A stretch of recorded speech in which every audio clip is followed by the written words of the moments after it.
ಇನ್ನೊಬ್ಬರು ರಾಮಕೃಷ್ಣ ಸೂರಿಗಳು ಅಂತ ಮಹಾಪಂಡಿತರು ಇಂಗ್ಲೆಂಡ್ ಹೋದಾಗ ಅವರು ವೇದಾಂತದ ಉಪನ್ಯಾಸ ಮಾಡ್ತಿರುವಾಗ ನಮ್ಮ ಭಾರತೀಯ ವೇದಾಂತವನ್ನು ಕಂಡು ಹೊಟ್ಟೆ ಉರಿಯಿಂದ ಅಲ್ಲೊಬ್ಬ ತಲೆಕೆಟ್ಟಂತಹ ಇಂಗ್ಲಿಷ್ ಅಧಿಕಾರಿ ಎದ್ದು ನಿಂತು ಹೇಳ್ತಾನೆ, ಸರ್ ನೀವೆಲ್ಲ ಮಾತಾಡ್ತೀರಾ, you speak about philosophy but you are dirty people, have seen India ಅಂತ ಅವನು ಹೇಳಿದಂತೆ ತುಂಬಿದ ಸಭೆಯಲ್ಲಿ. ಆಗ ಆ ವಿದ್ವಾಂಸರು ಹೇಳ್ತಾರೆ, sir I wish to disagree with you. ಮೊದಲು ನೀವು ಟಾಯ್ಲೆಟ್ ಹೋದಾಗ ತೊಳ್ಕೊಳ್ಳೋದು ಕಲ್ತ್ಕೊಳ್ಳಿ, ಆಮೇಲೆ ನಮ್ಮ ಹೈಜೀನ್ ಬಗ್ಗೆ ಹೇಳ್ಕೊಳ್ಳಿ ಅಂತ. ಈ ರೀತಿ ಉತ್ತರ ಕೊಡುವಂಥ ಸ್ವಾಭಿಮಾನ ನಮಗೆ ಬೇಕು, ಹೌದು ಅಲ್ವೋ? ಮಾತೃದೇವೋಭವ ದೇವೋಭವ ಅಂತ ಹೇಳುವಂಥ ನಮಗೆ ತಂದೆ ತಾಯಿನ ಓಲ್ಡ್ ಏಜ್ ಹೋಮ್ಗೆ ಕಳಿಸುವಂಥ ಒಂದು ಬುದ್ಧಿಯನ್ನು ಕಲಿಸಿದೆ ಈ ಮೆಕಾಲೆ ಶಿಕ್ಷಣ. ನದಿಗಳಲ್ಲಿ ಸ್ನಾನ ಮಾಡುವಾಗ ಕಡಲೆ ಇಟ್ಟು ಅರ್ಶನ ಹಾಕ್ಕೊಂಡು ಸ್ನಾನ ಮಾಡ್ತೀವಿ, ಮೀನುಗಳಿಗೆ ಅಲ್ಲಿರುವಂಥ ಜಂತುಗಳಿಗೆ ತೊಂದರೆ ಆಗಬಾರ್ದು ಅಂತ. ಆದರೆ ಇವತ್ತಿನ ಮೆಕಾಲೆ ಶಿಕ್ಷಣದಲ್ಲಿ ಓದಂಥ ನಾವು ಶಾಂಪು ಹಾಕ್ಕೊಂಡು ಸೋಪ್ ಹಾಕ್ಕೊಂಡು ನದಿಗಳ ನೀರನ್ನು ಹಾಳು ಮಾಡ್ತೀವಿ. ಇದು ಎಜುಕೇಶನ್? ಇದು ತಂದೆ ತಾಯಿಯನ್ನ ಹೊರೆ, ಲಗೇಜ್ ಪ್ರಾಬ್ಲಮ್, ಪ್ರೈವಸಿ ಇಲ್ಲ ಅಂತ ಹೇಳುವಂಥ ತಂದೆ ತಾಯಿನ, ದೇಶವನ್ನ, ಶಿಕ್ಷಕರನ್ನ ಏಣಿಯಂತೆ ಬಳಸ್ಬಿಟ್ಟು ಹೋಗಿ ಎಲ್ಲೋ ಹೋಗಿ ಸೇರಿಕೊಂಡು ಹಾಯ್ ಟೇಕ್ ಕೇರ್ ಅಂತ ಒಂದ್ಸಲ ಫೋನ್ ಮಾಡುವಂಥದ್ದು ಯಾವ ನ್ಯಾಯ? ಇದನ್ನ ವಾಪಸ್ ತಿರುಗಿಸ್ಬೇಕಾಗಿದೆ. ಡೆಸ್ಟಿನೇಷನ್ ಭಾರತ ಅಂತನ್ನುವ ಕನಸನ್ನು ನಾವು ಮೂಡಿಸ್ಬೇಕಾಗಿದೆ. ಒಪ್ಕೊಳ್ತೀರಾ? ಡೆಸ್ಟಿನೇಷನ್ ವೆಸ್ಟ್ ಸಾಕು, ವೆಸ್ಟ್ ಇಸ್ ಕ್ರಂಬ್ಲಿಂಗ್. ತನ್ನ ಪಾಪದಿಂದ ತಾನೇ ನಿಧಾನವಾಗಿ ನಡುಗುತ್ತಾ ಇದೆ. ಆದರೆ ಇನ್ನೊಂದು ದೇಶವನ್ನು ಲೂಟಿ ಹೊಡೆದು ಮೋಸ ಮಾಡಿ ಮತಾಂತರ ಮಾಡಿ ಹಾಡುಗಿಡವಿ ಒಳಗಡೆ ಟೆರರಿಸ್ಟ್ಗಳನ್ನು ಬಿಟ್ಟು ಮೆರೆದಂಥ ದೇಶ ನಾವಲ್ಲ. ಕೊಂದ ಜನಗಳನ್ನು ಬಂಧುವೆಂದು ಕರೆದಂಥ ಭರತ ದೇಶ ಅಂತ ಕವಿಗಳು ಹಾಡ್ತಾರೆ. ನಮ್ಮನ್ನು ಯಾರು ಎಷ್ಟು ಲೂಟಿ ಮಾಡ್ಕೊಂಡು ಹೋಗಿಲ್ಲ ಪರವಾಗಿಲ್ಲ, ಆದರೆ ನಾವ್ಯಾವತ್ತೂ ಶ್ರೀಮಂತರೇ. ನಾನು ಇಂಗ್ಲೆಂಡಲ್ಲಿ ಇದ್ದಾಗ ಒಬ್ಬರು ಯಾವುದೋ ಒಂದು ವಯಸ್ಸಾದ ದಂಪತಿಗಳ ಮನೆಯಲ್ಲಿದ್ದೆ. ಪ್ರತಿದಿನ ಬ್ರೆಡ್ಡು ಜಾಮು ಓಟ್ಸು ಬೆಳಗ್ಗೆ 3-4 ದಿನ ಆದಮೇಲೆ ಒಂಥರ ನಾಲ್ಗೆ ಹಾಳಾದಂಗಾಯಿತು. ನಿಮ್ಮ ಸ್ಟೇಪಲ್ ಡೈಟು ಬ್ರೇಕ್ಫಾಸ್ಟ್ ಏನು ಅಂತ ಕೇಳಿದೆ. ಇಷ್ಟೇ ಅಂತಂದರು.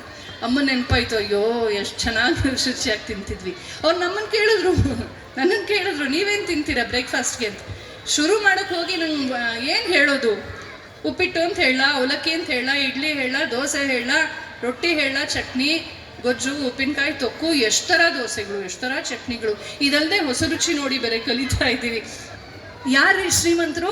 ನಮ್ಮನ್ನ ಲೂಟಿ ಹೊಡ್ಕೊಂಡು ಹೋಗಿ ಅವ್ರ ಹಣೆ ಬರಕ್ಕೆ ಬರೀ ಬ್ರೆಡ್ಡು ಜಾಮ್ ತಿನ್ಕೊಂಡು ಸಾಯ್ತಾರೆ. ನಮ್ಮನ್ನ ಇಷ್ಟು ಲೂಟಿ ಹೊಡ್ಕೊಂಡು ಹೋದ್ರು ನಾವು ತರವರಿ ಮಾಡ್ಕೊಂಡು ತಿಂತೀವಿ. ಯಾಕೆ ಹೇಳಿ? ಸನಾತನ ಧರ್ಮ ನಮಗೆ ಕಲಿಸುವ ದೊಡ್ಡ ಪಾಠ ಏನು ಗೊತ್ತಾ? ಲೂಟಿ ಹೊಡೆದು ಶ್ರೀಮಂತರಾಗೋದಲ್ಲ, ಲಕ್ಷ್ಮಿಯನ್ನ ಉತ್ಪತ್ತಿ ಮಾಡುವಂಥದ್ದು. ವಿತ್ತಂ ಬಹುಕುರ್ವೀತ ಅಂತ ವೇದ ಹೇಳುತ್ತೆ. 100 ಹಸ್ತಗಳಲ್ಲಿ ಸಂಪಾದಿಸು, 1000 ಹಸ್ತಗಳಲ್ಲಿ ದಾನ ಮಾಡು ಅಂತ ವೇದ ಹೇಳುತ್ತೆ. ಅದು ನಮ್ಮ ಸಂಸ್ಕೃತಿ. ಟ್ರಿಲಿಯನ್ಸ್ ಅಂಡ್ ಟ್ರಿಲಿಯನ್ಸ್ ನಮ್ದು ಲೂಟಿ ಹೊಡ್ಕೊಂಡು ಹೋದ್ರಲ್ಲ, ಬ್ರಿಟಿಷ್ ಮ್ಯೂಸಿಯಂಗಳಲ್ಲಿ ತುಂಬಿಕೊಂಡಿದ್ದಾರಲ್ಲ, ಅಷ್ಟಾದರೂ ಅಷ್ಟೇ ಹಣವನ್ನು, ಅಷ್ಟೇ ಸಂಪತ್ತನ್ನು, ಅಷ್ಟೇ ಆಭರಣಗಳನ್ನು, ಅಷ್ಟೇ ಅದ್ಭುತವಾದಂಥ ಕಲಾಕೃತಿಗಳನ್ನ ಸೃಷ್ಟಿ ಮಾಡುವಂಥ ಸರಸ್ವತಿ ನಮ್ಮ ಕೈಯಲ್ಲಿದೆ.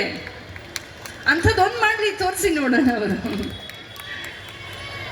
ಹಾಗಾಗಿ ಭಾರತೀಯ ಚಿಂತನೆಯೇ ಬೇರೆ.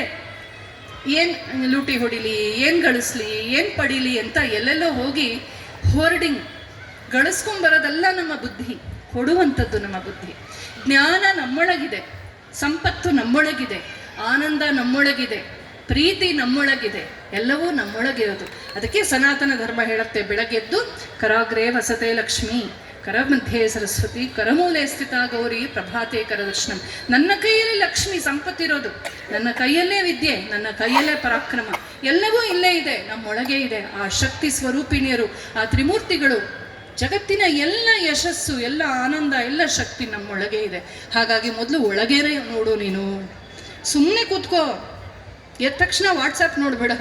ಇವತ್ತು ಹೆಂಗಾಗ್ಬಿಟ್ಟಿದೆ ಮೆಕಾಲೆ ಎಫೆಕ್ಟ್ ನಮಗೆ ಅಂದರೆ, ಎದ್ದ ತಕ್ಷಣ ಟಿ ವಿನೂ ಹಾಕ್ಬಿಟ್ಟು ಮೊಬೈಲು ಆನ್ ಮಾಡ್ಕೊಂಡ್ಬಿಟ್ಟು ಎಲ್ಲ ಅಂತ ಅಲ್ಲಿ ಬ್ರೋಕನ್ ನ್ಯೂಸ್ನ ಬ್ರೇಕಿಂಗ್ ನ್ಯೂಸ್ ಅಂತ ಬೇರೆ ತೋರಿಸ್ತಿರ್ತಾರೆ. ಅಲ್ಲಿ ಸತ್ರು, ಇಲ್ಲಿ ಬಿದ್ದರು, ಇಲ್ಲಿ ಹೊಡೆದ್ರು, ಬಡಿದ್ರು, ಇದನ್ನೇ ನೋಡ್ಕೊಂಡು ಎದ್ದೇಳೋದು ನಾವು.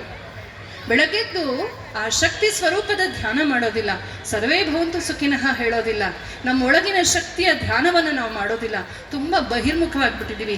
ಎಲ್ಲೇನು ಸಿಕ್ಕತ್ತೆ, ಎಲ್ಲಿ ಬೈ 1 get 1 ಫ್ರೀ, ಎಲ್ಲಿ ಡಿಸ್ಕೌಂಟ್ ಸೇಲು, ಹೋಗಿ